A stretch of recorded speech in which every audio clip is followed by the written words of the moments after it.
What is up, gamers? FCast and Chill here. So I've been grinding a ton of Vardorvis lately, and a lot of that is because there's an upcoming Fang nerf, and so I wanted to complete Vardorvis before the nerf happens, and so I wanted to put out a guide explaining what I've learned from doing over 1,000 Vardorvis kills. So the first thing that I want to do is show you that there's this health bar at the top when you enter the arena, and that can get in the way of seeing the axes. So you want to open up your settings and go to activities here, and then you want to uncheck the show boss health overlay. So once you do that, then you'll see that the health bar will be gone, and instead once you start the fight, the health will be in the top left corner. Fighting Vardorvis is very unforgiving, and even with a lot of experience, if you look away, you can die and get stacked out very quickly, so it requires a lot of focus. I also really like to use my sound cues for a lot of stuff in this fight, so I would definitely make sure that you have your game sounds turned on as well. Vardorvis's defense starts out the highest when he has max HP, and it actually decreases as his HP decreases. So what that means is you'll be less accurate at the start of the fight and more accurate later. So if you have a spec weapon like a Void Waker, for example, it ignores accuracy, and so you'll want to use that at the start of the fight after you hit him once to start the fight. If you have a weapon like Dragon Claws, it's a bit less accurate but can deal massive damage, so you'll want to wait to use that towards the end of the fight, because then that's when his defense will be the lowest. Also, if you bring Thralls, they ignore defense as well, so Thralls can be extremely helpful, especially early on in the fight, so I definitely recommend bringing them. Also, since we're already on the Arceus spellbook for Thralls, I would recommend bringing Death Runes as well for using Death Charge. So what Death Charge does is after you cast it for 1 minute, whenever you kill something, it'll recharge some of your special attack energy. And so I'll just cast that once his health is a bit below half, so that whenever he's dead, I'll get some spec energy back, and then I can use another claw spec on my next kill. So now let's get into Vardorvis's attacks. And so he has 5 different attacks that he can do. The first of which is just a normal melee attack that is just kind of his auto attack, and you want to make sure you're protecting from melee for essentially all of his attacks here. And this melee attack can hit you for up to almost 40 damage, I believe, toward the end of the fight. As Vardorvis's health gets lower, he actually gets stronger, which is a very unique mechanic. And so he will do more damage as he gets closer to dying. So just make sure you keep that protect from melee on. His next attack that he can do is he can dodge across the arena, kind of dart back and forth, and he'll create cracks in the ground. And then as he's doing that, you'll need to move out of the way, because when these cracks explode and come up, they can hit you for about 25 damage or so. So whenever you see that, just move out of the way. Later on in the fight, when his health is lower, he'll dodge 2 or 3 times in a row at creating a lot more cracks, so it can make it a little bit harder to dodge. That said, if you're standing in the middle of 2 of these columns, then you can see here as he darts back and forth, there will be no cracks that are spawning in front of you or on top of you. So you can actually just sit here, and then when he does this dart attack, not have to worry about it. What that means is for as much of the fight as possible, you're going to want to sit in between these columns. His next attack is the swinging axes. So there's actually 8 sides of the arena where these axes can spawn, and later on in the fight he can spawn up to 3 axes at a time. It'll scale with how much HP he has. At the start, 1 to 2 axes, after you've done a bit of damage, 2 or 3, and then on the later part of the fight it will always be 3 axes. And so these axes, they'll swing in a straight line across the arena from the starting point, and they will do massive damage to you if you don't have Protect from Melee activated. I believe they can hit for about 35 to 40 damage without Protect from Melee, and with it, the damage is halved. Also, if you get hit by one of the axes, then you'll start bleeding, and this bleed effect will do 3 damage every game tick for 5 ticks. If you run around while bleeding, you'll take even more damage. So it's pretty important to try not to get hit by the axes as much as possible, and if you do get hit by an axe, try to stand still as much as possible to not take extra damage. The next attack is Vardorvis's head will pop up from under the ground, and you'll hear this distinct sound. Kind of sounds like a little bit of a whale or something. and this is going to fire a projectile at you. So for this projectile, you need to switch to protect from ranged when it hits you, and then immediately back to protect from melee afterwards. So I will say that when the projectile is coming towards you, Vardorvis will never do his normal attack, so you're safe to protect from range. That said, the axes will still be flying, so you need to make sure you're dodging them. And then as soon as it hits you, you'll also hear a distinct sound, like this. That sound, once you hear it, then you can immediately click your protect from melee. And there is a little bit of leeway here. You don't have to click it immediately to switch back to protect from melee before Vardorvis starts attacking, but you do want to do it as soon as you get the chance. And you know, this attack, if you do miss it, so if you happen to not protect from range when it hits you, then it'll actually disable your protection prayers from a few seconds, leaving you very vulnerable to Vardorvis's normal attacks as well as the swinging axes. So it's really important to block this as much as possible. So this head projectile attack won't start until Vardorvis is down to 80% of his HP, and the lower HP he gets, the more frequently he'll do it. So it'll happen more and more often. Towards the end of the fight, it's happening kind of all the time. So it's important to be very diligent. I like to keep my prayer book open when possible, so that I'm able to click protect from range a lot more quickly.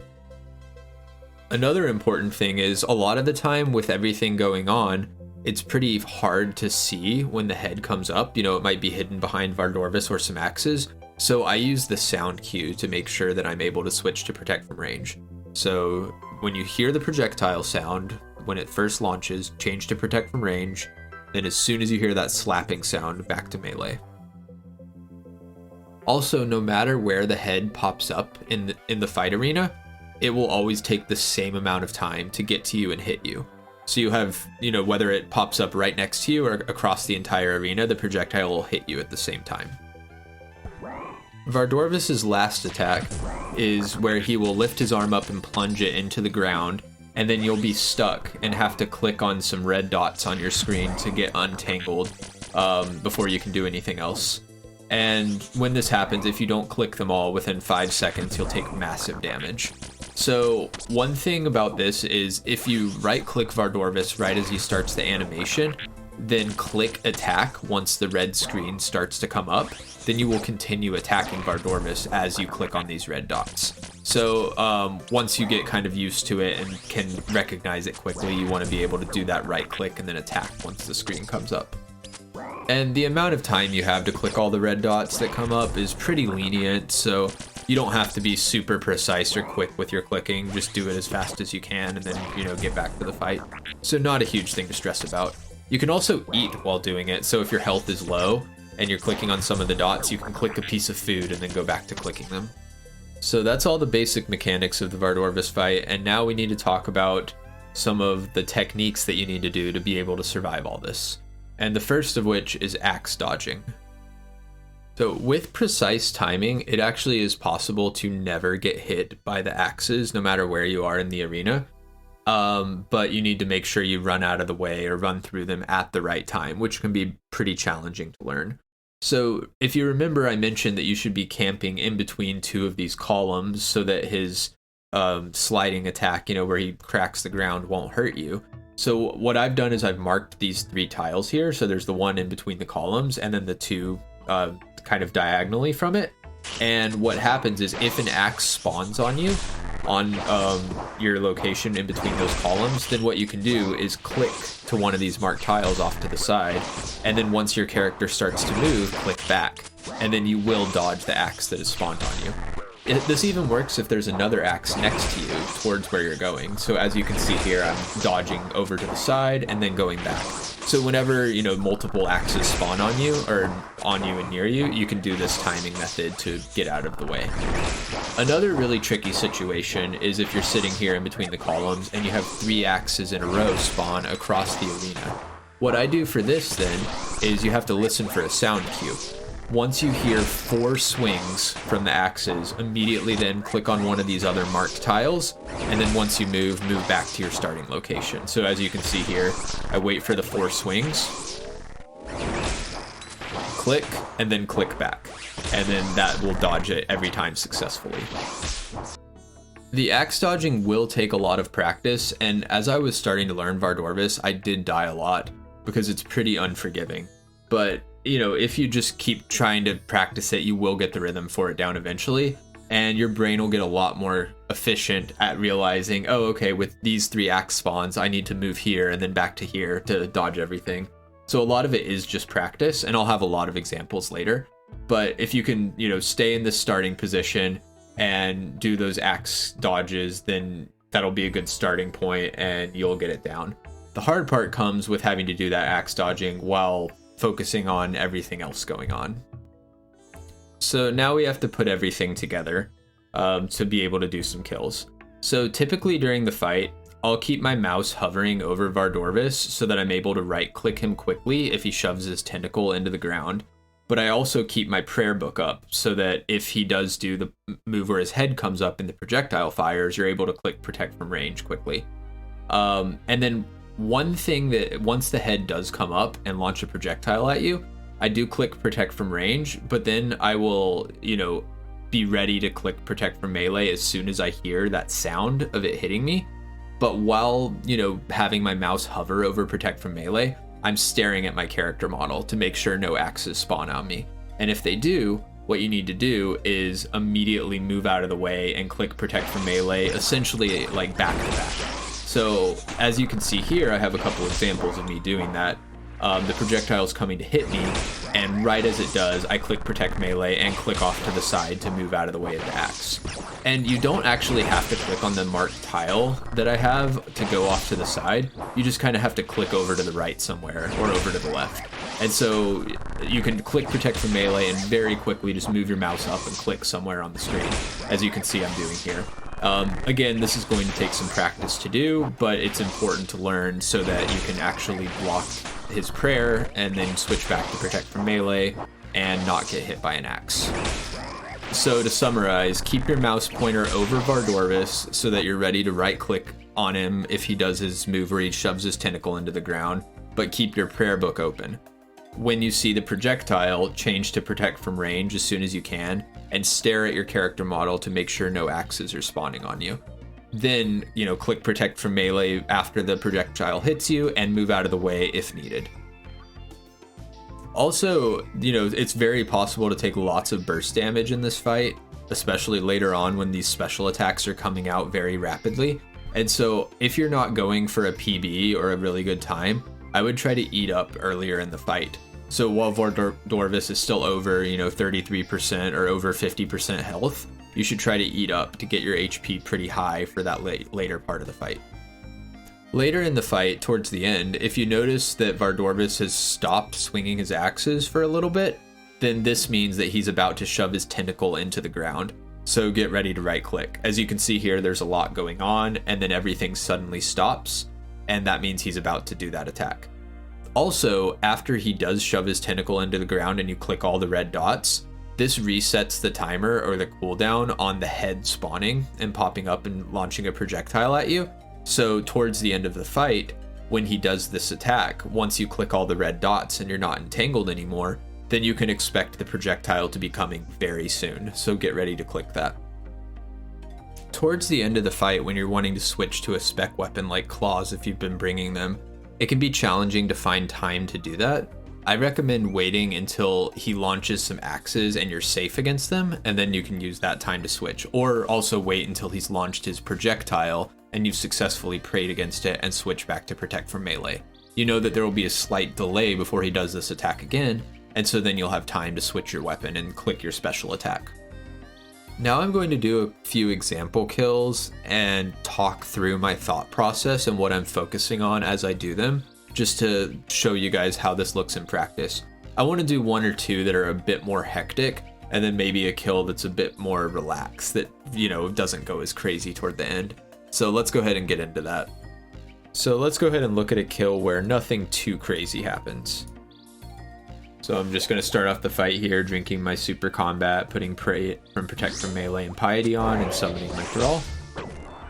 I was actually flicking Piety for the first attack or two because I noticed my prayer was kind of low, and I only have one shark in my inventory food-wise, so this is probably a little risky, but we'll see how it goes. So far I've just been camping here between these two columns and getting some attacks in. I saw his health went below 80, so I knew he was going to do that projectile attack. Resummoning my Thrall here since it was running out. And then just moving out of the way for that axe that spawned on me. That's why you always want to be looking at your character model. As he lifted his arm up there, I right-clicked him so I could get an attack in as I was clicking those dots. Move out of the way, pray protect in range, switch back. Again, move out of the way of the axes, and we're just going to wait for those to swing by and move back between those columns. As soon as we hear that smacking sound of the projectile hitting us, that's when we change back to protect from melee. Just dodging that axe and getting right back here between the columns.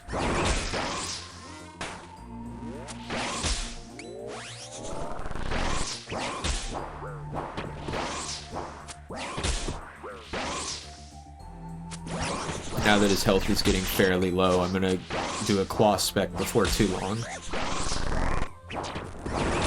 Just gonna wait till I find a good time for it. Need to block that projectile. Okay, now I'm gonna equip my claws after this attack. I did that while the axes were swinging, so I knew that they wouldn't come up again. And then, yeah, that's it. So that was a pretty easy kill with nothing super hectic happening. But let's look at one that's a little crazier now. Alright, here's an example kill that's a bit on the hectic side. So I start the fight off by just hitting him and then moving back here in between these two columns. And I'm just hitting him a few times, move out of the way and dodge that first axe that spawned on me there. And then switch, my prayer as soon as I hear that projectile hit me, switch back to melee and keep attacking.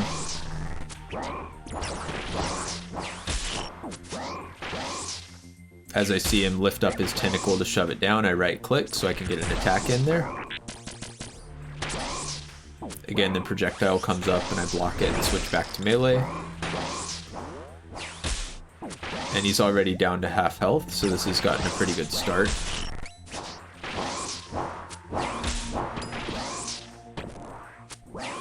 Again, right-click him as I see him lift his arm up so that I can get an attack in while I'm clicking on those dots.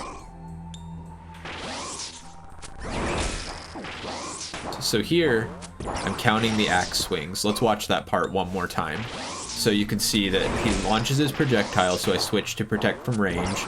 And as I'm doing that, I'm listening to and counting the axe swings. So I need 1, 2, 3, 4. And after I hear that fourth one, then I click to move away and then click back. And then I have another axe spawn on me, so I move out of the way. Projectile spawns, change to protect from range, then back. And then, yeah, right-click again.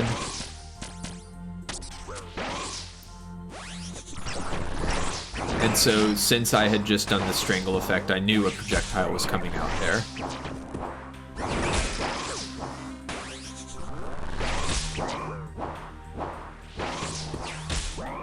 He stopped throwing axes, so he's about to stick his arm in. Yep, just like that. I do a claw spec that unfortunately whiffs pretty badly. But that's it, he's now dead.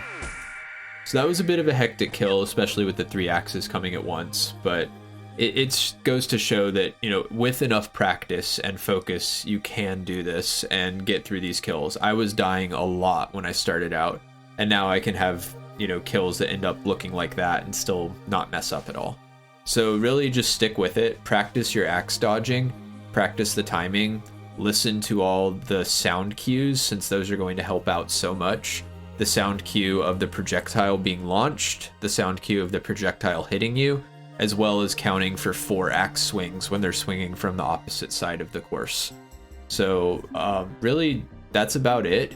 If you guys have any questions for about Vardorvis, feel free to leave them in the comments. And, good luck on those altar vestige grinds. And, maybe after a while I might do an awakened Vardorvis guide as well, because I might try that out myself before too long. But, yeah, I'm first going to try to finish up this grind as well as Duke before the Fang nerf comes in. So that's the plan for me. But anyway, if you like the video, feel free to like and subscribe, and I will catch you guys later.